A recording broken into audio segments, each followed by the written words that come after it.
My fiancé called me by his ex's name in his sleep. I pretended I didn't hear it.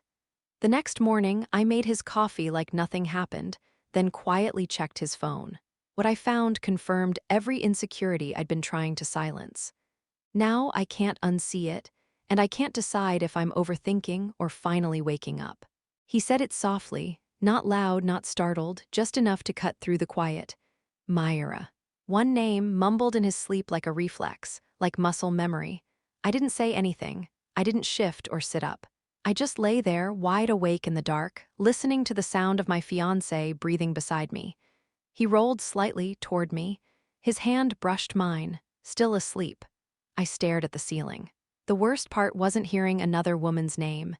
It was that he said it gently, like comfort, like someone you still reach for without thinking. I didn't wake him up.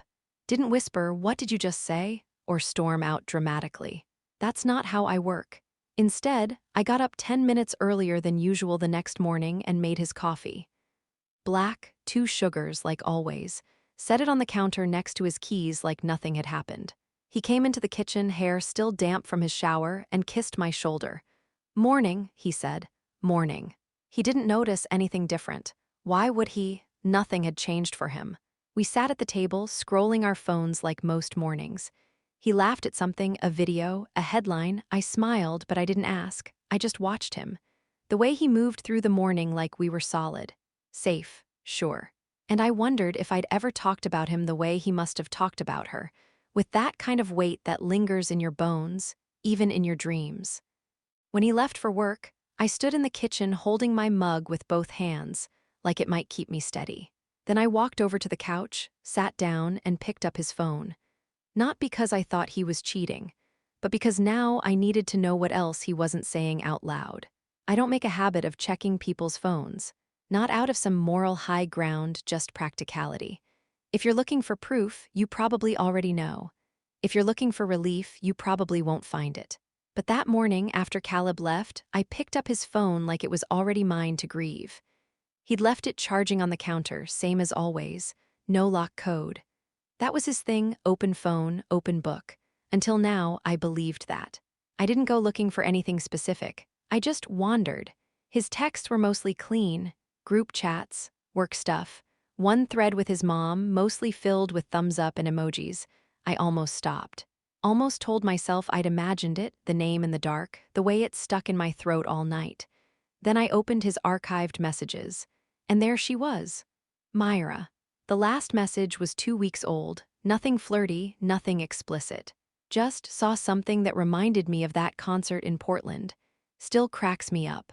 And then her reply, "Haha, same, God, that was such a mess." That's all short, familiar, unremarkable, except I'd never heard the Portland story. There were more spaced out, not frequent, but enough. You ever get that song unstuck from your head? Just drove past that place on Valencia. The Crepe Place, still standing somehow. You'd love this documentary. All about long-haul ice road truckers. Weirdly soothing. Things you send to someone when you know them. When you still think of them in everyday ways. When they're not gone, just somewhere else. He never said anything about those messages. Never mentioned they still talked. And technically, I'd never asked. I clicked back to the home screen and set the phone down gently. Not because I felt caught, but because I didn't want to leave a trace.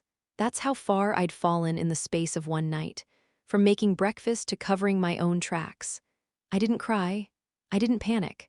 I just sat there, hands wrapped around a coffee mug, wondering what it meant that Caleb could still talk to her like that. Not romantically, but comfortably. Like she still had a seat in the back row of his life, reserved and untouched.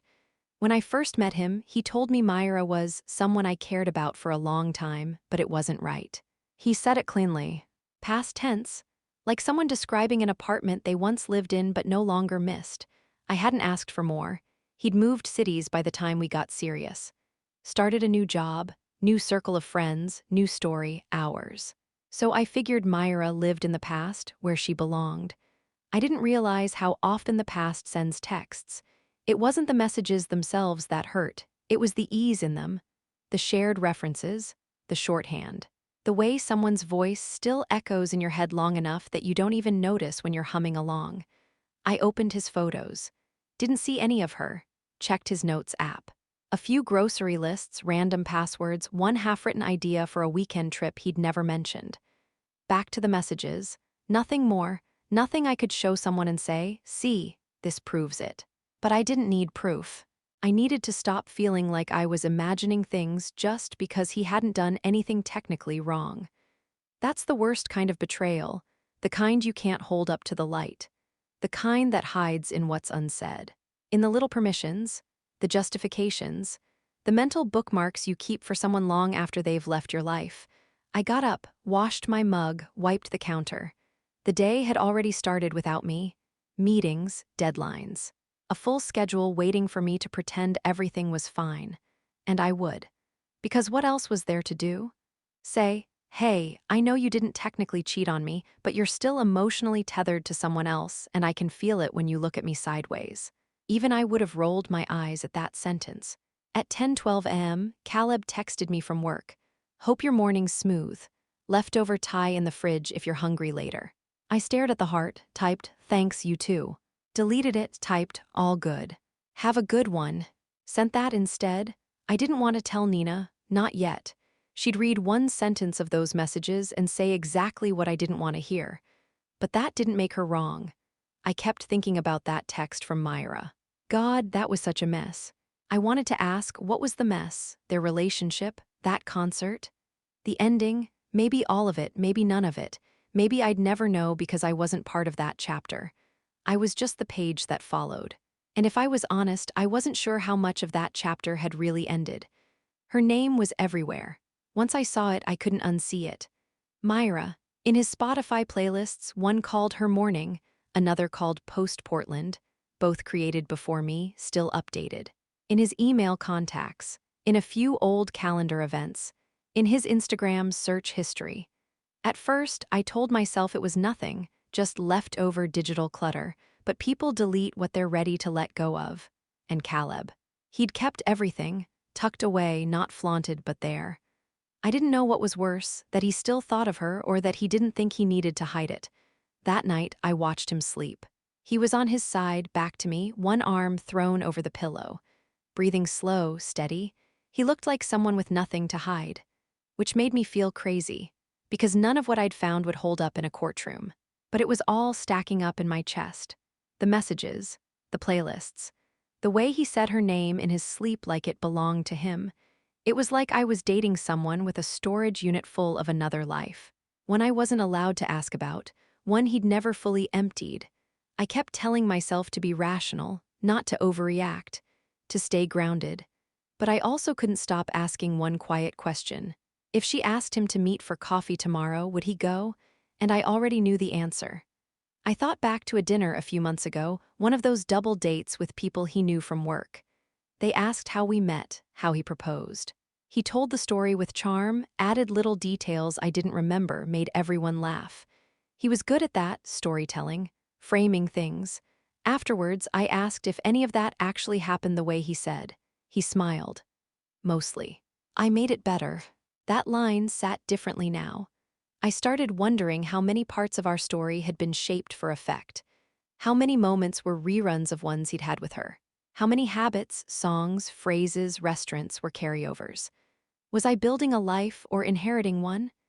Every time my phone buzzed, I checked it hoping for something normal, a friend asking for a brunch date, a work update, anything unrelated to Caleb.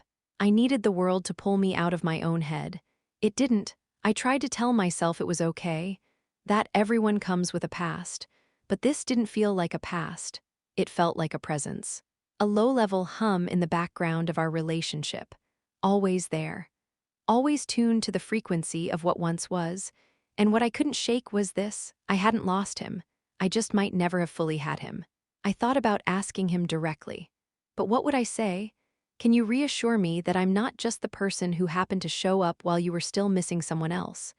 That's not a question you can ask without sounding like the problem. And maybe that's the whole trap. You start second-guessing yourself because nothing is technically wrong, which makes it harder to trust what you feel. I didn't sleep much that night. Every time I closed my eyes, I saw her name again. In white text on his screen, in his playlists, in his inbox. Not doing anything wrong, just not gone, and that was enough. Nina didn't blink when I told her. I expected at least a pause, some moment of hesitation before she said what she really thought. But she didn't need time to process. She'd seen this kind of thing before, in other people's relationships. In mine. If you have to check his phone to feel safe, she said, you already have your answer. We were at her apartment. She was slicing an orange with too much focus. The kind of energy she usually saved for making a point. I wasn't looking for something. I just needed to know I wasn't crazy. You're not crazy, she said, flicking a wedge into a bowl. You're just avoiding the part where you admit what you already know. I didn't answer, just stared at the counter. He said her name in his sleep, I said, more to the air than to her. Yeah, Nina said. That's not subtle. I know. Are you going to ask him about it? I don't know yet. She stopped slicing, looked at me directly. What's stopping you? He's not a bad person, I said. He's not sneaking around. He's just holding on to something, quietly. That's worse, she said. At least with sneaking you get clarity. This is slow drip erosion. You lose your footing inch by inch and he never has to say a word. She wasn't mad. She wasn't lecturing. She just said what I wouldn't let myself say out loud. And I hated how right she was. He told me once that Myra was just part of his past, I said. Past people don't live in your playlists, Nina said. Or your drafts folder, or your dreams. I looked down at the orange peels on the cutting board. They looked like something discarded after being held too long. He proposed to you, she added. That should be a sentence, not a consolation. I closed my eyes. I think I've been trying to convince myself that being chosen is the same as being prioritized, I said. She didn't say anything to that. Didn't need to. Later, while she was refilling our glasses, she said, You know what I hate? That we're always expected to be the reasonable ones. To say, well, it's not technically cheating, so I guess I'll just swallow the rest. Like that's our job. I laughed bitter. The bar is so low, it's underground. She pointed her wine glass at me. You're allowed to feel what you feel, even if it makes you sound insecure, especially then. I stayed there a while, too long maybe, but she didn't push me to leave. At one point she asked, if this were me, what would you be saying? I didn't answer right away. Then, I'd say you deserve someone who doesn't make you guess. She nodded once, so say it to yourself. The train ride home was quiet. I didn't check my phone, I didn't rehearse conversations or try to plan the next step. I just sat there with her words, playing on a loop, you deserve someone who doesn't make you guess. And the worst part, I wasn't sure if Caleb ever had, or if I just convinced myself he had because I wanted the story to work. He told the story like it still made him smile. We were at dinner. Low lights, quiet music, a restaurant we'd been to half a dozen times. One of those places with cloth napkins and servers who crouch when they talk to you. The kind of spot where we used to celebrate things, now we just went out of habit. He reached for his wine, glanced up at me, and said, Remember that second date we did the museum and then got rained on halfway home? I nodded, yeah. You wore that red sweater, I think you hated it. I did, I said. It itched the whole time. He laughed, right, you were trying to be polite and pretend it didn't. I smiled, or tried to. But the whole time he was talking, all I could hear was her name. Myra, the way he said it in his sleep. The way it clung to the air like steam off a coffee cup. Quiet, but warm. Unavoidable once you noticed it. He kept talking, telling some story about how we got caught in that bookstore near the train station, how I found a copy of a book I'd loved as a kid, how I made him read the first page out loud right there between the aisles. I should have remembered that. It sounded like me, it even sounded like him, but I didn't remember it. And suddenly I wasn't sure if that memory belonged to us at all. I watched his face as he talked. It was open, soft, like he was truly in the moment, like he was happy to be sharing something only we knew, but I didn't feel in it. I felt like a guest at my own dinner, like I was borrowing someone else's story and trying not to mess up the lines. When the food came, he reached for my hand across the table. I gave it to him, reflex. He looked at me the way he always has, with care, with familiarity. It made me nauseous. Because I knew, in that exact moment, he could have looked at Myra the same way. Once. Maybe recently. Maybe always. And I wondered if she'd ever sat across from him in that same restaurant, at that same table, with his fingers around hers while he told her a story from some other version of himself. The meal went on. I nodded at the right parts, laughed when I was supposed to, but I wasn't there. I was somewhere between the texts he'd sent her and the ring on my finger, trying to bridge the distance, trying to find the part of the story that was mine. Afterward, we walked out into the parking lot. The air smelled like jasmine and car exhaust. He held my hand again. "Let's take the long way home," he said. "I like when we drive after dinner." I got in the car, buckled in, and stared out the window. He played music, something acoustic, soft, the kind of thing we used to share on long drives when we still curated playlists for each other. One of the songs was on a playlist I'd seen the other day, one of her playlists. He sang along to it under his breath, not for me, just muscle memory. He didn't do anything wrong that night. He paid the bill, told me I looked beautiful, listened when I talked, drove me home with one hand on the wheel and one resting lightly on my leg. But the whole time, I felt like a stand-in. And that's a kind of betrayal no one else can see. I wasn't looking for anything that night. I opened his laptop to check the weather. Mine was dead, his was closer. He'd left his email tab open. Normally, I wouldn't, but I didn't close it. I didn't even pretend to hesitate, just moved the cursor and scrolled. Halfway down the drafts folder, I saw it. No subject line, no attachments, just a single message saved but unsent. To Myra. I opened it. It wasn't long. It wasn't romantic. It was worse. It was unfinished. I know we said we wouldn't talk like this anymore, but I keep thinking about that conversation we never really finished. The one where you said you felt like you lost me before I even left. I think about that a lot. I don't know if this means anything now. I'm getting married. She's good. She's steady. She knows how to be in the world. But sometimes I wonder if I traded something electric for something safe. Then nothing, no sign-off. No signature, no date, but the timestamp said last week. I read it 3 times. Each time the silence at the end hit harder. He hadn't sent it. That was supposed to mean something, but he'd written it, which meant everything. I closed the window, put the laptop back exactly where he left it, sat on the edge of the couch and stared at my own hands like they might tell me what to do. I didn't cry. I just felt something in me fall quiet. Not numb. Not panicked, just quiet in that after the alarm kind of way. When the sound stops, but your ears are still ringing. It was the way he wrote, "She's good." Not "I love her." Not "she's mine."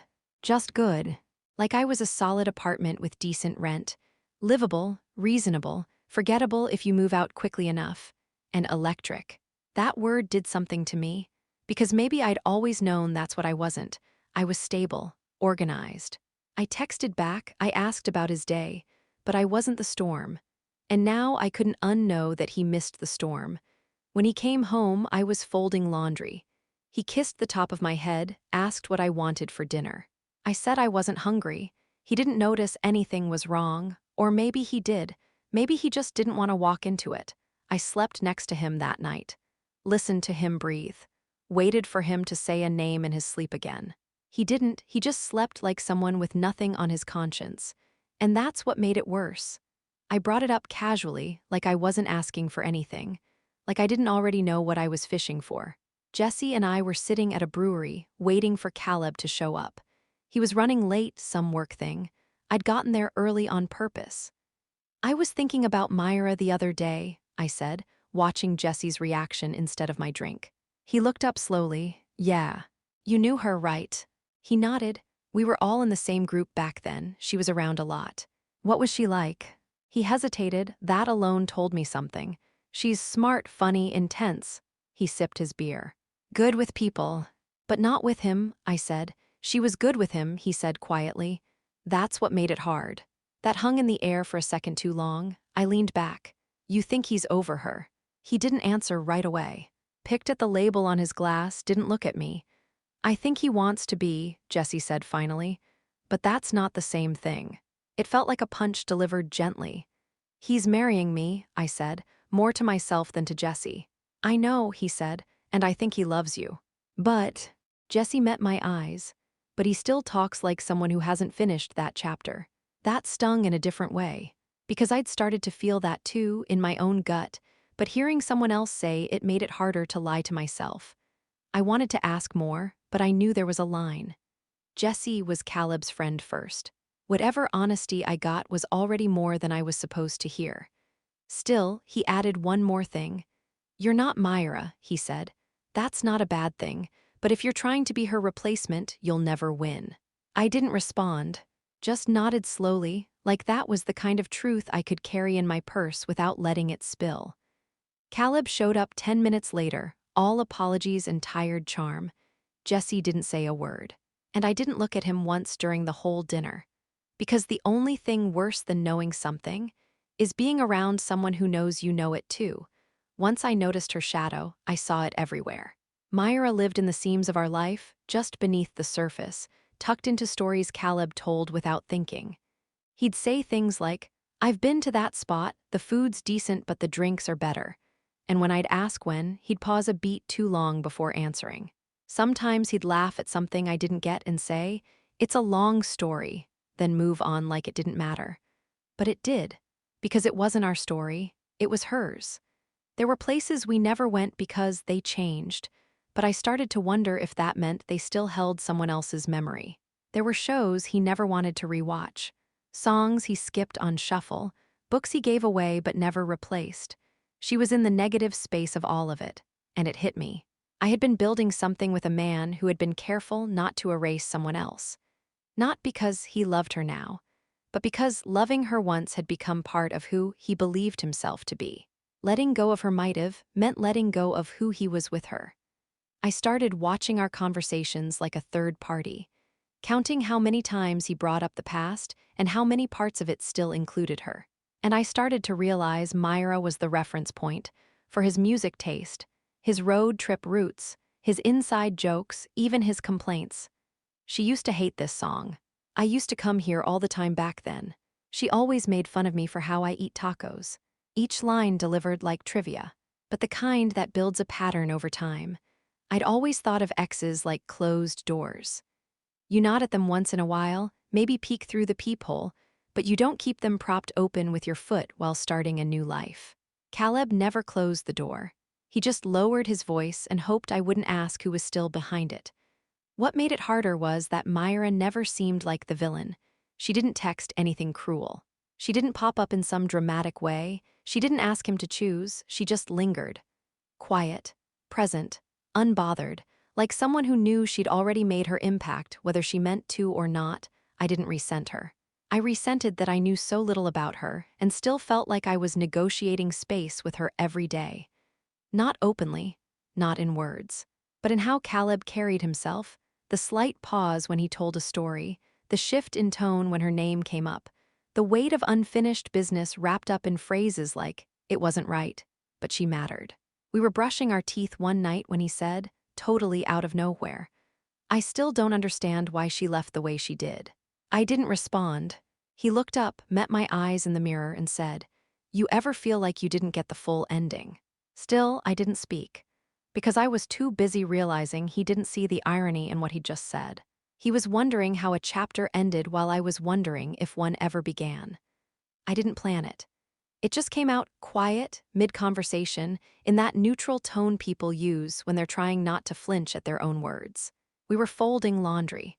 He was telling me about some wedding we'd been invited to, one of his college friends. He said, "It'll be nice to see everyone again." I said, "Will Myra be there?" He didn't answer at first, just folded a towel with more precision than necessary. Then, "I don't think so." "You don't think?" I repeated. "She lives out of state now," he said, like that answered more than it did. I set a shirt down on the arm of the couch. "Do you still talk to her?" He looked at me finally. "What is this?" "It's a question." He sighed. "We're friends, that's it." I nodded, not because I believed him, but because I wanted to hear what he'd say when I didn't push. "She was a big part of my life," he added. "I know. I didn't hide that." "No," I said. "You didn't hide it, you just never stopped feeding it." He stood there, hands on his hips, like he was trying to figure out how far this was going to go. "I've never lied to you," he said. "I didn't say you did. So what is this really about?" I paused. "It's about you saying her name in your sleep." His face went still. "And it's about the messages, the saved draft." The way you tell stories like she's still part of your narrative. You read my messages. I made your coffee and found out I'm the second act, I said flatly. I think I'm allowed a few uncharacteristic moves. He ran a hand through his hair, the way he does when he's overwhelmed but doesn't want to look it. I don't want hers. That's not what I asked. I chose you. You're not with me like someone who chose me. There was no yelling, no accusations. Just a stillness that felt like a dropped glass sitting whole on the floor, not shattered, but undeniably out of place. He sat down, leaned forward. You're the one I want a future with. Then why does the past feel more alive than we do? He looked up, you're not being fair. And there it was, not sorry, not you're right. Just that quiet pivot, the kind that makes you feel like you've gone too far for pointing out what's been there the whole time. I'm not asking you to apologize for having a history, I said. I'm asking why she still has a seat at our table. She doesn't. She does, you just push the chair in when I walk into the room. Neither of us moved. The laundry stayed half-folded between us. He rubbed the back of his neck. I thought we were okay. That's the problem, I said. You think silence means we're okay. He didn't say anything after that. And I didn't either. Because nothing I said would change the fact that the version of him I'd built my life around wasn't the version sitting across from me. He said sorry, but not for what he'd done, for how I felt. I'm sorry if this hurt you, he said, sitting across from me at the kitchen table like we were negotiating a loan, not a relationship. I stared at the grain of the wood between us. You're sorry I felt hurt, I said. That's not what I. It is. He paused, then tried again. I never meant to hurt you. I know, I said. That's the problem, you're not sorry for the messages. Or the sleep talking, or the draft. You're sorry I noticed. He leaned back, exhaled. I didn't do anything with her. You thought about it. That's not a crime. No, but it's not nothing either. He reached for my hand, I didn't move. He let it drop back to his lap. You're the one I'm marrying, he said, voice soft. Isn't that enough? I almost laughed, but not in a cruel way. In that hollow, surprised kind of way, like he'd just confirmed exactly what I was afraid of. You think the ring makes you right. I think the ring means I chose you. I think the ring means you wanted someone who would let you keep her quietly in the background while I held the front. That landed, he sat still, blinking like I'd flicked on a light in a room he didn't know I'd entered. I never lied, he said again, quieter this time. You didn't need to, I said. You just edited. I stood up, not because I was storming out, just because sitting felt too small for how clear things had suddenly become. I don't want to be chosen by someone who thinks that should be enough. So what, you're leaving? I'm thinking. He looked scared finally, not panicked, but like he was starting to understand what this actually was. I grabbed my keys. He said my name. I didn't turn around. In the car, I didn't cry. I just drove with both hands on the wheel, radio off, windows cracked. And I kept repeating his words in my head. You're the one I'm marrying, isn't that enough?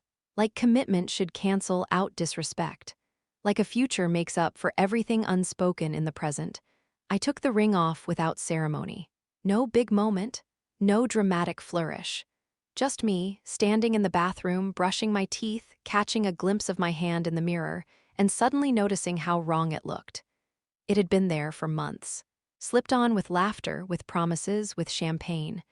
I remembered the exact second he asked, the weight of his hand in mine, the way he looked at me like we were already sure. But now, it felt like I was wearing someone else's decision. I slid it off, set it on the counter next to the soap dispenser. No noise, no announcement, just one small, final movement. It stayed there all night. I didn't pick it up. I didn't glance at it like some aching metaphor. I just let it sit. Because if I put it back on, I'd be telling myself that nothing had changed. And everything had. The next morning, I made my coffee alone. The kitchen was still, quiet in a way I used to find comforting. Now it felt like a waiting room. Caleb walked in, said morning, and stopped. His eyes went to my hand, then to the ring, then back to me. I didn't say anything, neither did he. He poured himself coffee, left the room. I think he wanted me to explain it, to frame it as a gesture, a warning, to say I just need time or this doesn't mean I'm walking away. But I didn't say anything, because the ring wasn't the problem. It was just the placeholder for all the things we never said. Later, I tucked it in a drawer, Gently, without a box, just enough to put it out of sight, and I looked at my bare hand again. It didn't feel empty. It felt like mine. Nina didn't ask if I was okay. She just looked at my hand and said, "So, that happened." We were sitting on her balcony, legs curled under us, mugs of tea cooling untouched between us. I nodded. "Yeah." She didn't say anything right away, just let the silence stretch. Then, "Is he still trying to explain it away?" I shrugged. "He keeps saying it wasn't about her, that he never meant for any of it to hurt." She rolled her eyes. "Of course he didn't. That's the baseline. Not hurting you is the bare minimum. I think he believes choosing me should count for something." "It does," she said. "It counts for what it counts for. But it doesn't erase everything else." I stared out at the street. A woman walked by with a stroller, talking into her AirPods. Normal life happening while mine felt like it was being rearranged without warning. Nina sipped her tea, then asked, "If this is who he is at the start of forever, what will he be 10 years from now?" I didn't answer. I didn't need to. That question landed differently than anything else had, because it wasn't judgment. It wasn't advice. It was a mirror. And when I looked at it, I didn't see a woman being mistreated. I saw a woman shrinking herself down just to stay in something that didn't quite fit. "He's not a bad person," I said. "Plenty of not bad people still waste your time," she replied. We sat in the quiet again. It wasn't heavy, just still. Like we were both letting the truth settle between us without trying to sweep it away. I finally said, "I thought love meant being understanding." "It does," she said, "but it also means being seen." That's what was missing. Not passion, not commitment, not chemistry, clarity. I'd spent so much time explaining my own feelings to myself, I hadn't noticed how rarely he tried to understand them. "I keep wondering if I'm overreacting," I said. "You're not," she said. "And if I leave, what if I regret it?" "You might," she said. "But you'll never have to wonder again if you were just someone's second place with better timing." I packed a bag like I was going on a short trip. Just the basics, clothes for a few days, charger, book I hadn't opened in weeks. No drama, no storming around the apartment, just quiet movements. Efficient, clear. Caleb was still at work. I didn't wait for him to come home. I left a note on the counter, not because he deserved one, but because I didn't want to disappear. Not like that, it said. "Staying at Nina's, don't call." That was it. "No, we need to talk." "No, I just need space." "No, I still love you, but..." Just a line, because lines matter. Especially when you've spent months walking circles around one. I didn't cry, didn't even hesitate at the door. I zipped my bag, looked around the apartment once, not to say goodbye, just to take stock of what felt like mine and what never really did, and left. Nina didn't ask questions when I showed up. She just opened the door, took my bag, and pointed to the couch. There was tea on the table, already steeped. She didn't need to ask what kind. We sat down, no TV, no talking. Just a blanket between us and the sound of breathing. I didn't need advice. I didn't need comfort. I just needed space where I wasn't responsible for making anyone else feel okay. That night, I slept hard. No dreams, no restless flipping, no listening for another voice in the dark. Just sleep, alone, whole, unnervingly calm. I woke up in the morning and didn't reach for my phone, didn't check for a message, didn't expect one. I just sat up, pulled the blanket tighter and breathed, not like someone waiting, but like someone remembering how to take up space without apologizing. The message came just after 9 a.m. long. Too long. The kind of message you write when you're scrambling, trying to undo something with words that should have been said out loud months ago. I don't know how to explain it, but I swear I was trying to let her go. I just didn't know how. Myra was a part of my life for so long, and I never really made peace with how it ended. I didn't want to lose you while I was still figuring that out. There it was, the thing I'd suspected, finally confirmed. I was the new chapter he started before the last one stopped bleeding. He didn't say he loved me, not in the message. Not directly. Just a lot of "I didn't mean to," and "you have to understand," and "you're the one I chose." Like choosing me was supposed to cancel out the rest. I read it twice, not because it changed anything, but because I wanted to feel something. Anger, sadness, a rush of relief. Instead, all I felt was stillness. A deep, final kind of knowing. He hadn't picked me, he'd positioned me. And now that I was no longer standing where he left me, the structure had started to collapse. I didn't respond. Didn't draft a reply, didn't weigh my options, didn't ask Nina what she thought I should say. I just deleted the message. Not out of spite, not to punish him, but because there was nothing left I needed from it. I opened my phone's notes app and made a grocery list, made coffee, pulled my hair back, stood in front of the mirror and noticed how tired I looked, but not worn out, just real. I didn't feel like someone who'd been left. I felt like someone who'd finally stopped waiting to be chosen. The silence was different now. Not the kind that hangs between two people who have stopped trying. Not the strained quiet of swallowing things you don't want to name. This was the kind of silence that came after truth, after choosing clarity over closeness. I didn't go back, not immediately. Not to talk, not to explain, I stayed at Nina's. A week turned into 10 days. She never asked when I planned to leave, and I never gave her a reason to. In that space, I started building new rhythms. I made my own coffee how I liked it, stronger, no sugar. Went on morning walks without telling anyone where I was going. Read books I'd put off for months, not because they were life-changing, but because no one was expecting me to finish them. I felt the parts of myself returning not loudly, but steadily. Parts that had been waiting in the background, quiet and unused. Parts that didn't ask for permission. Caleb didn't call, not after that message. I think he knew. There's a point you reach where chasing someone's attention stops feeling like effort and starts feeling like begging. And Caleb didn't beg. He sat with his mistake, or maybe he didn't. I didn't ask. That was the difference now. I didn't need to know what he felt to decide how I felt. I started going through our old texts one night, thinking maybe I'd miss something.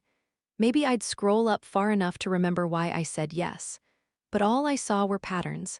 Me checking in, me adjusting. Me interpreting his silences like puzzles to be solved instead of warnings to be heeded. Me doing the emotional labor and thanking him for being patient when he barely showed up. I archived the whole thread. Didn't delete it. Just moved it out of sight. That felt like enough. I moved back into the apartment on a Tuesday. Caleb wasn't home. I hadn't told him I was coming. That wasn't the point. I didn't come back to talk. I came to collect what belonged to me. Drawers I'd filled. Books I'd left on shelves. The jacket I always forgot in the hall closet. A candle I loved that he never lit. I moved quietly, not like I was sneaking, but like someone who no longer needed to explain why she was leaving. I packed everything with care. No anger, no haste, just focus. The kind you get when your hands finally catch up with your decision. I left the key on the counter. Next to it, I wrote on a torn sheet from the back of a receipt. This version of us isn't enough. You know that now, I knew it before, don't call. That was it, I didn't sign it, he'd know who wrote it. I went home, not to Nina's, to my own place. The one I hadn't even realized I missed until I opened the door and remembered what stillness without fear feels like. It was dusty, cold, but it was mine. I opened the windows, let the city in, breathed. For the first time in a long time, I wasn't performing peace. I was inside it, not because everything made sense, but because I'd finally stopped trying to make someone else's confusion into my responsibility. The days that followed weren't dramatic.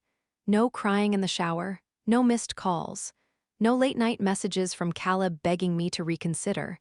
He understood, I think. Or maybe he didn't. Maybe he just knew better than to keep taking from someone who finally stopped offering. Either way, the quiet that followed wasn't lonely. It was clean. I started noticing how much space he'd taken up, not just physically, but in my mind. Every choice I used to make came with a silent question. Would this upset him? Would he pull away? Would he read too much into it or not enough? Now there were no questions, just choices. I rearranged my bookshelf, donated half my closet, reorganized the junk drawer like it mattered. I said yes to dinner with friends I hadn't seen in months. I slept in the middle of the bed, legs stretched wide. No ring on the nightstand. No text to send before falling asleep. No weight to carry that wasn't mine. One morning, I woke up and poured myself coffee. Same mug, same kitchen light, but something in me had shifted. I wasn't bracing for a conversation. Wasn't trying to explain away someone else's absence. There was no performance left, just me. And it felt real. I still thought about him. That doesn't go away overnight. Some mornings, I'd hear a song and remember the way he used to sing the wrong lyrics on purpose. Sometimes I'd pass a corner of the city and remember a conversation we had once, when I still believed that memory was proof of connection instead of just evidence of time passing. But it didn't ache anymore. It just existed, like weather, like background noise. I saw Myra once, 2 months later, passing on the sidewalk. We didn't speak, but she looked at me. She knew who I was, and I knew who she'd been. She didn't look smug or guilty. She just looked free. That told me everything I needed to know. 6 months later, I barely said his name, not out of anger, not from avoidance, just distance. I saw Jesse once. He waved across the room at a coffee shop, walked over, asked how I was doing. Not in that polite, careful way people do when they've picked a side. He said, "You look lighter." I said, "I am." He didn't mention Caleb. Neither did I. There was nothing left to report. Nina came over with wine one night, the kind with a screw top and no pretense. We sat on the floor of my living room, surrounded by laundry I hadn't folded, laughing about something unrelated, something real. At one point, she looked at me and said, "You didn't wait." I asked, "For what?" "For him to figure it out. You didn't wait." I nodded, "No, I didn't." She held up her glass, to not waiting. We clinked, and I realized that was the win. Not getting him back, not punishing him, not being proved right. Just leaving when it became clear I was no longer seen, and choosing not to stand still hoping someone would look harder. The apartment was quiet that night. Not lonely, not echoing, just still. I poured myself coffee the next morning. No ring, no ache, no noise, just me fully awake. Finally. Thank you for watching. Please do not forget to like, comment, share, and subscribe. I love you all.